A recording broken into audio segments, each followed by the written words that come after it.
માણસા નગરપાલિકામાં 16 ફેબ્રુઆરીએ મતદાન યોજાશે।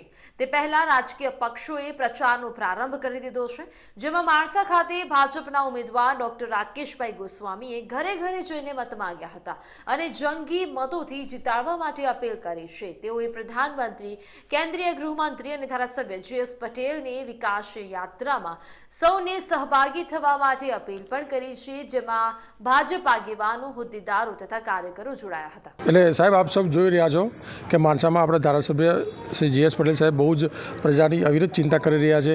માણસાના શહેર અને તાલુકામાં જે રીતે અદ્ભુત વિકાસ થઈ રહ્યો છે એ જોતાં, અને બીજું કે આપને જે વોટ આપવાનો છે, આપણે માણસા નગરની દરેક પ્રજાજનોને વિનંતી કરું છું કે સાહેબ નરેન્દ્રભાઈ મોદી સાહેબને જુઓ, આપણા માણસાના પનોતા પુત્ર શ્રી અમિતભાઈ શાહને જુઓ, માણસાના ધારાસભ્ય શ્રી જે.એસ. પટેલ સાહેબને જુઓ અને માણસામાં થતા વિકાસના કામોને જુઓ અને પછી આપ સાહેબ વિચારી અને વોટ આલો। બાકી આપ જોઈ રહ્યા છો કે વિકાસના જે કામ અવિરત થઈ રહ્યા છે, રોડનું કામ ને તળાવનું કામ, અને જો આપ અમને બહુમતીથી જીતાડશો તો માણસાનો જે ઇન્ટરનલ જે પ્રોબ્લેમ છે, પાણીની સમસ્યા છે કે કોઈને ગટરની સમસ્યા છે, એ બધું જ સાહેબ સરસ રીતે થઈ જશે। જય હિન્દ, ભારત માતા કી જય।